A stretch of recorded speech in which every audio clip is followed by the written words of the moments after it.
Assalamualaikum warahmatullahi wabarakatuh. Kami dari kelompok 6 akan mempresentasikan materi mengenai krisis manajemen dan krisis komunikasi, sebuah perbandingan. Kami kelompok 6 beranggotakan Pratiwi Rahmadani, Trandi Septri Rahayu Putri, Ayesa Rahmatillah Hutri, Muryadi Eko Priyanto, M. Iqbal Estarigan, dan Widya Karmila. Baiklah, kita masuk kepada bahasan pertama mengenai konsep krisis manajemen. Krisis manajemen atau manajemen krisis diartikan sebagai sebuah praktik yang sedang tumbuh pada saat ini dalam kegiatan hubungan masyarakat atau public relation, di mana suatu rencana yang rinci telah dipertimbangkan sebelum untuk menghadapi setiap kemungkinan krisis yang terjadi dalam batas-batas yang dapat dipahami, seperti misalnya pemogokan karyawan, ledakan bahan kimia, pabrik kebakaran, dan produk hasil yang dihasilkan di bawah standar. Terdapat beberapa poin definisi manajemen krisis. Yang pertama yaitu semakin hari praktik manajemen krisis ini semakin dibutuhkan. Yang kedua, manajemen krisis merupakan bagian dari kegiatan PR. Yang ketiga, manajemen krisis ini merupakan sebuah perencanaan yang terperinci dalam menghadapi krisis yang menimpa sebuah perusahaan atau instansi. Selanjutnya, terdapat beberapa hal yang melatar belakangi perlunya komunikasi krisis ini di tengah perusahaan. Yang pertama yaitu untuk menyiapkan perlindungan yang lebih baik dalam melawan dampak dari krisis. Yang kedua yaitu untuk dapat memberikan respon yang efektif terhadap suatu krisis yang sedang terjadi. Yang terakhir, untuk memberikan rencana-rencana dan sumber-sumber untuk penyembuhan dan rehabilitasi setelah krisis itu terjadi. Materi selanjutnya mengenai konsep krisis komunikasi. Nah, komunikasi ini merupakan poin penting dalam setiap kegiatan kehumasan dalam menjaga citra positif lembaga. Komunikasi tidak baik akan menimbulkan hubungan yang tidak baik pula antara humas dengan masyarakat. Sedangkan krisis itu tidak dapat dihindari, tapi kemungkinan masih bisa dicegah. Nah, untuk mengantisipasi dan menghindari dampak negatif dari krisis, diperlukan manajemen krisis untuk mempersiapkan berbagai strategi dan taktik apa yang akan dilakukan untuk menangani sebuah krisis. Nah, prinsip pertama dalam manajemen krisis yaitu berorientasi pada keselamatan publik. Public relation juga menerapkan strategi komunikasi krisis yang dirancang dengan menerapkan dan mengurangi risiko munculnya kepentingan publik. Yang kedua yaitu mengurangi kekhawatiran yang dirasakan publik. Yang ketiga mengurangi spekulasi khususnya di awal krisis. Yang keempat melindungi perusahaan dari kritik-kritik spekulasi yang biasanya muncul dari diskursus publik di media massa. Yang kelima bersifat dapat dipercaya atau accountability, keterbukaan atau disclosure, dan komunikasi berbasis keseimbangan kepentingan atau symmetrical communication. Yang keenam didesain untuk meminimalkan kerusakan pada citra organisasi. Strategi komunikasi dalam krisis yaitu komunikasi krisis. Terdapat beberapa definisi mengenai komunikasi krisis oleh para ahli. Yang pertama yaitu Fern dan Banks yang menyatakan bahwa crisis communication is the dialogue between the organization and its public prior to, during and after negative occurrence.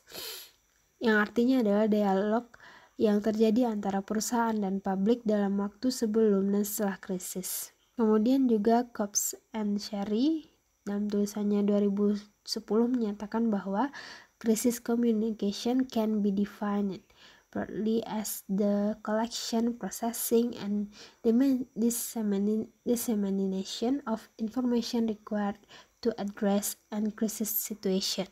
Artinya, komunikasi krisis dapat didefinisikan secara luas sebagai pengumpulan, pengelolaan, dan penyebaran informasi yang diperlukan untuk mengatasi situasi krisis. Nah, dari definisi di atas, bahwa strategi komunikasi krisis itu merupakan bagian penting dalam manajemen krisis untuk melakukan komunikasi yang intens dengan masyarakat dan menyaring informasi-informasi yang dibutuhkan.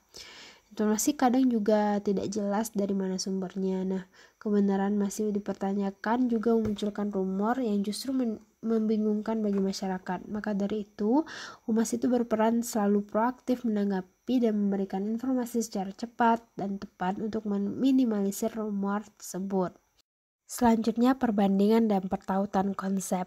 Dari beberapa pernyataan di atas dapat disimpulkan bahwa manajemen krisis merupakan penanganan bagaimana agar krisis tidak semakin menjadi dan bisa segera dipulihkan atau diartikan sebagai sebuah praktik yang sedang tumbuh dewasa ini dalam kegiatan hubungan masyarakat atau PR, di mana sebuah rencana yang rinci telah dipertimbangkan sebelumnya untuk menghadapi setiap kemungkinan krisis yang terjadi dalam batas-batas yang dapat dipahami seperti pemugakan karyawan, ledakan bahan kimia, pabrik kebakaran, dan lain sebagainya.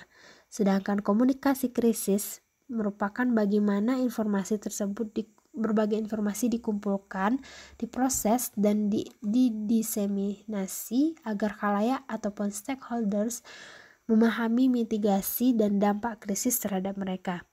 Sehingga sebelum komunikasi krisis itu dilaksanakan, maka perlu melakukan manajemen krisis terlebih dahulu, di mana manajemen krisis ini merupakan salah satu upaya untuk mempersiapkan beberapa strategi dan cara atau taktik yang dapat dilakukan untuk menangani sebuah krisis yang telah terjadi. Nah, penjelasan mengenai hubungan antara manajemen krisis dengan komunikasi krisis itu dapat dilihat dari bagaimana komunikasi menjadi bagian dari aktivitas manajemen krisis. Seperti pada saat PR menerapkan strategi komunikasi krisis yang dirumuskan dengan yang pertama mengurangi resiko munculnya kepanikan publik, yang kedua mengurangi kekhawatiran yang dirasakan publik, yang ketiga mengurangi spekulasi-spekulasi khususnya yang terjadi di awal-awal krisis, yang keempat melindungi perusahaan dari kritik-kritik spekulasi yang biasanya muncul dari diskursus publik di media massa, yang kelima bersifat dapat dipercaya atau accountability, keterbukaan atau disclosure, dan komunikasi berbasis keseimbangan kepentingan atau symmetrical communication. Yang keenam dan terakhir didesain untuk meminimalkan kerusakan pada citra organisasi. Nah, hubungan antara manajemen krisis dengan komunikasi dapat dilihat dari lingkup manajemen krisis berikut. Manajemen diperlukan sebagai langkah-langkah yang tepat agar proses penanganan dapat berjalan dengan baik dan kondisi perusahaan atau organisasi dapat berjalan kondusif kembali. Nah, menurut Iriantara dalam tulisannya tahun 2004, terdapat langkah-langkah yang perlu dilakukan dalam mengelola krisis. Yang pertama yaitu identifikasi krisis. Dalam tahap ini, praktik public relation melakukan penelitian, dan penelitiannya bisa saja bersifat informal dan kilat. Bila krisisnya terjadi sedemikian cepat, katakanlah di sini praktisi PR mendiagnosis krisis tersebut. Diagnosis itu merupakan langkah awal yang penting untuk mendapatkan data dan informasi yang akan digunakan untuk melakukan tindakan. Yang kedua yaitu analisis krisis, di mana data dan informasi yang dikumpulkan dalam tahap pertama digunakan selanjutnya diurai dan baik bagian per bagian, yang artinya melakukan analisis parsial atau analisis menyeluruh. Analisis ini dilakukan sebagai dasar guna menentukan pengambilan tindakan yang tepat. Kemudian tahap selanjutnya adalah isolasi krisis. Nah, krisis merupakan penyakit. Kadang bisa juga berarti lebih dari sekedar penyakit biasa. Ia adalah penyakit yang menular. Untuk mencegah krisis menyebar luas, ia harus diisolasi atau dikarantinakan sebelum tindakan serius dilakukan. Kemudian selanjutnya adalah pilihan strategi. Sebelum langkah berkomunikasi dilakukan, setelah melakukan analisis dan mengisolasi krisis, penting untuk menentukan strategi mana yang akan digunakan. Hubungan antara manajemen krisis dan komunikasi juga dapat dilihat dari konsep Casali dalam tulisannya tahun 1994, berkaitan dengan 3 strategi generik yang dapat digunakan untuk menangani krisis. Yang pertama yaitu strategi defensif. Nah, strategi ini dapat diterapkan apabila cakupan isu masih belum spesifik mengenai individu, produk, atau perusahaan. Pada pendekatan strategi defensif ini, langkah-langkah yang dapat ditempuh adalah seperti mengulur waktu, tidak melakukan apa-apa atau non-inaction, dan membentengi diri dengan kuat atau stonewalling. Yang kedua yaitu strategi adaptif. Strategi adaptif ini diterapkan apabila isu atau gejala munculnya isu sudah mulai tampak, baik mengarah pada isu bersifat umum maupun spesifik. Dampak isu ini biasanya makin besar dan jika dibiarkan, isu ini akan menjadi tidak terkendali. Pada pendekatan adaptif, beberapa langkah yang ditempuh adalah hal-hal yang lebih luas seperti mengubah kebijakan, modifikasi aspek operasional, kompromi, dan meluruskan citra.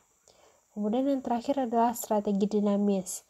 Strategi dinamis ini diterapkan apabila cakupan isu mengarah ke hal yang lebih spesifik mengenai sebuah produk, individu, atau perusahaan. Diperkirakan dampak isu ini cukup luas dan makin menyebar, berkembang ke arah yang sulit diduga. Untuk itu diperlukan langkah partisipasi yang menetralkan suasana dan mengembalikan isu ke arah yang positif. Pada pendekatan dinamis ini, perubahan yang dilakukan agak bersifat makro dan mengakibatkan berubahnya karakter perusahaan. Beberapa pilihan yang dapat dilakukan untuk mengimplementasi strategi ini adalah investasi baru, menjual saham, meluncurkan produk baru, menarik peredaran produk lama, menggandeng kekuasaan, dan melempar isu baru untuk mengalihkan perhatian publik. Sekian materi dari kelompok kami, terima kasih.